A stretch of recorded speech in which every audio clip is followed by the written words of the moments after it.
স্বৈরাচার বা ফ্যাসিবাদী শাসন আমলে আত্মপ্রকাশের পর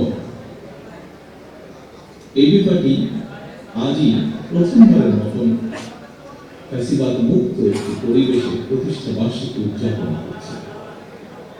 একটি গণতান্ত্রিক রাজনৈতিক দলের জন্য অবশ্যই এটি একটি প্রত্যাশিত পরিস্থিতি। স্বৈরাচার বিরোধী একটি রাজনৈতিক দল হিসেবে আপনারা আমাদেরকে দলীয় এই অনুষ্ঠানে আমন্ত্রণ জানাই। আপনাদেরকে আমি আন্তরিকভাবে ধন্যবাদ জানাই। এটি অবশ্যই একটি ইতিবাচক রাজনৈতিক সংস্কৃতি। আপনাদের দলের আদর্শ, লক্ষ্য, কর্মসূচি এবং আমাদের দলের আদর্শ, লক্ষ্য, কর্মসূচির মধ্যে স্বাভাবিকভাবেই ভিন্নতা রয়েছে এবং এই কারণে আপনারা পৃথক একটি দল করেছেন।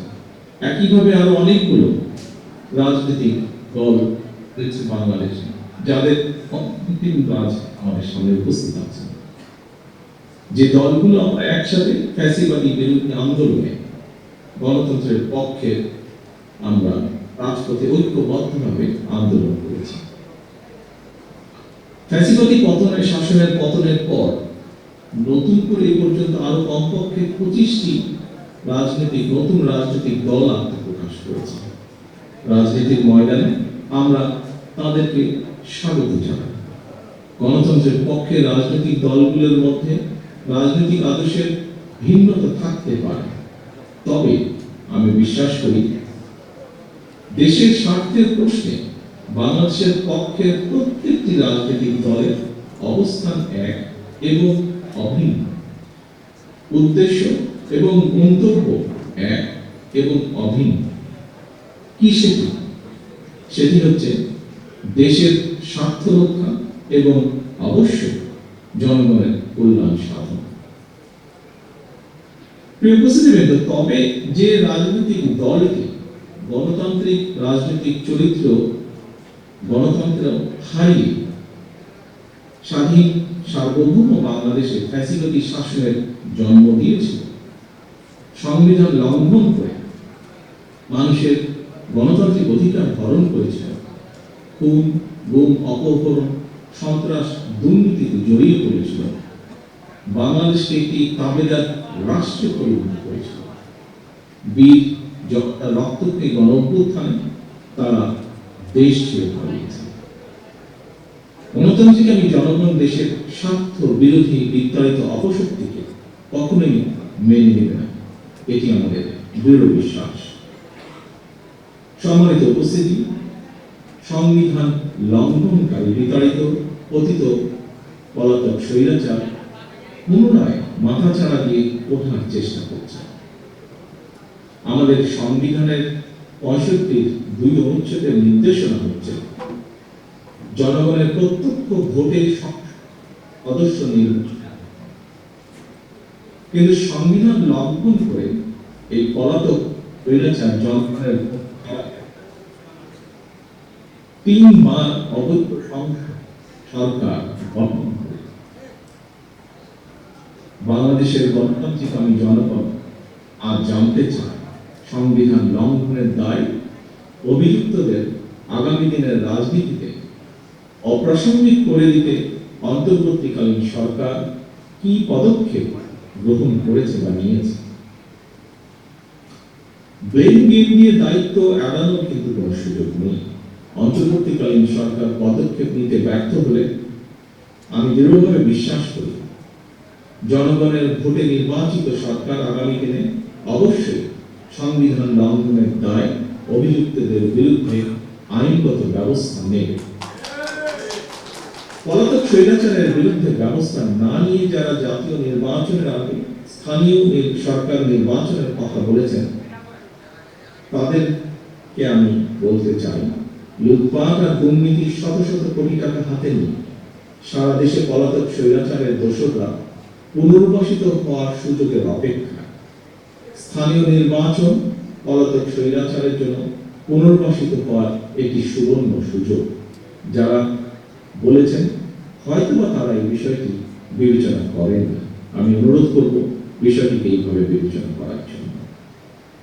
ভিশন আছে ঠান্ডায় হবে ছিল ভিশন আছে কমায় রাখে বিল।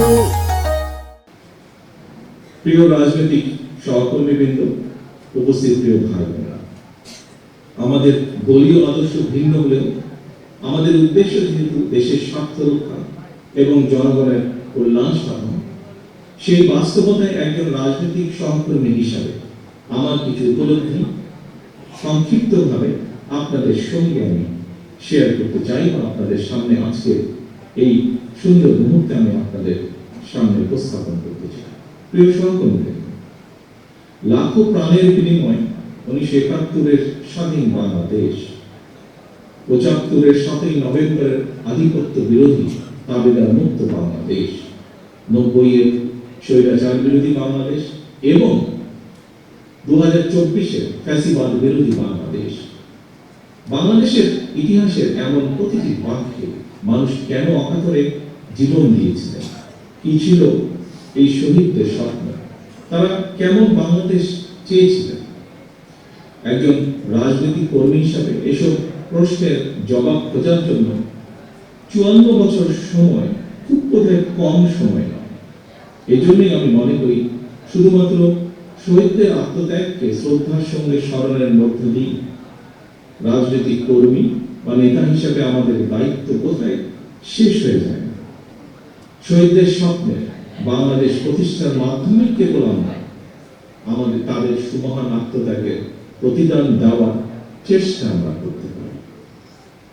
প্রিয় রাজনৈতিক সহকর্মী এবং ভাই বোনেরা, বাংলাদেশের 54 বছরের ইতিহাসের সবচেয়ে দুটি গুরুত্বপূর্ণ অর্জন যদি আমরা এভাবে দেখি, 1, 1971 সাল ছিল বাংলাদেশের স্বাধীনতা অর্জনের, 2, 2024 সাল ছিল দেশ এবং জনগণের স্বাধীনতা রক্ষা।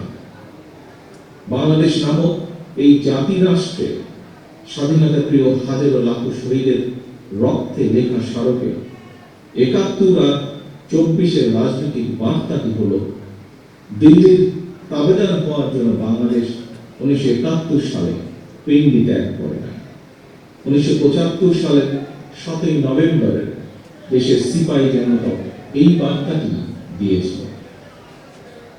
গণতন্ত্রকামী জনগণের স্বাধীনতার বার্তা উপেক্ষা করে পতিত পলাতক স্বৈরাচার দীর্ঘ 1.5 দশক স্বাধীন বাংলাদেশকে তাবেদার রাষ্ট্রে পরিণত করেছিল।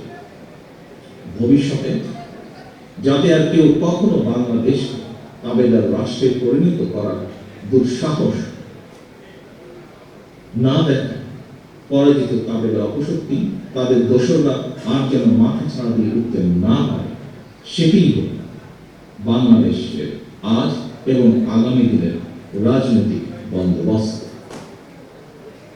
প্রিয় উপস্থিতিবৃন্দ, প্রিয় রাজনৈতিক সহকর্মীবৃন্দ, দেশ এবং জনগণের স্বাধীনতা সুরক্ষিত এবং সুসংহত রাখতে হলে নাগরিকদের রাজনৈতিক এবং অর্থনৈতিক ক্ষমতা নিশ্চিত করাটাই হতে হবে প্রধান অগ্রাধিকার।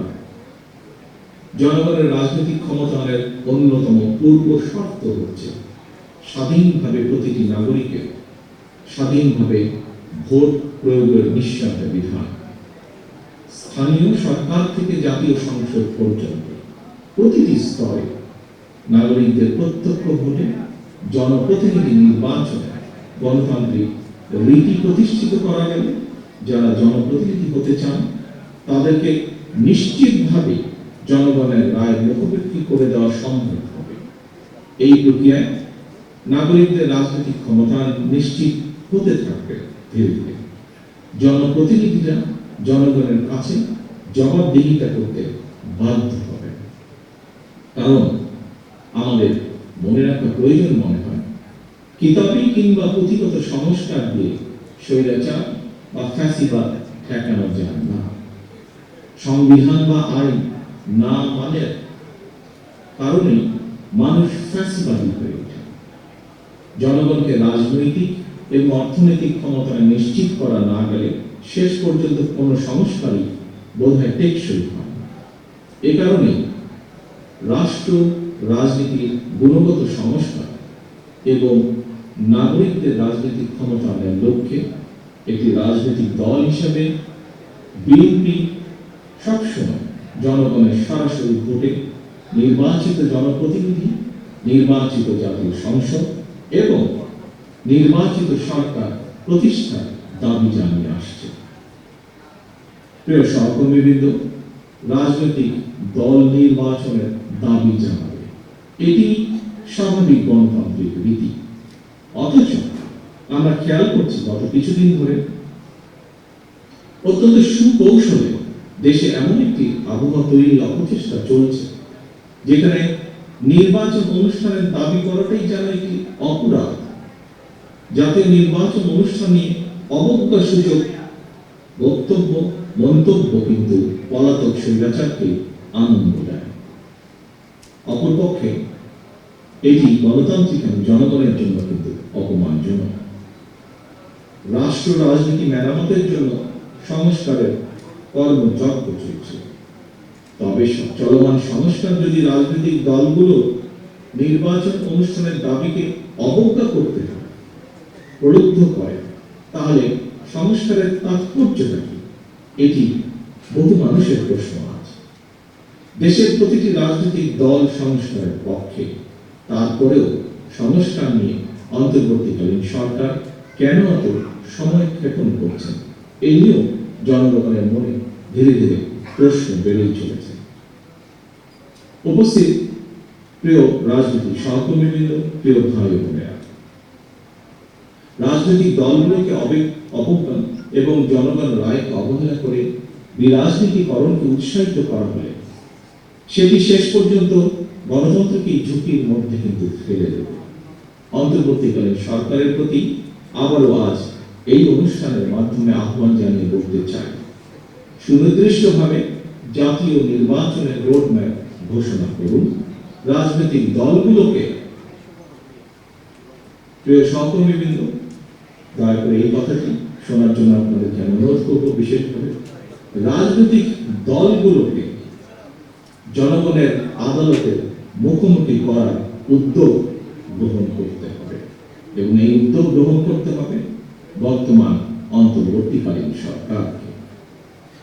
জনগণের ভোটের মাধ্যমে জনগণের কাছে জবাবদিহিমূলক সংসদ সরকার গঠিত হলে দেশের স্বাধীনতা, সার্বভৌমত্ব সুসংহত থাকবে। রাজনৈতিক চর্চার মাধ্যমে সরকার গঠন এবং পরিবর্তনে জনগণ এবং রাজনৈতিক দলগুলো অভ্যস্ত হয়ে উঠলে আমি একজন রাজনৈতিক কর্মী হিসাবে দৃঢ়ভাবে বিশ্বাস করি, বাংলাদেশকে আর কেউ তাবেদার রাষ্ট্রে পরিণত করে রাখতে সক্ষম হবে না, ইনশাআল্লাহ।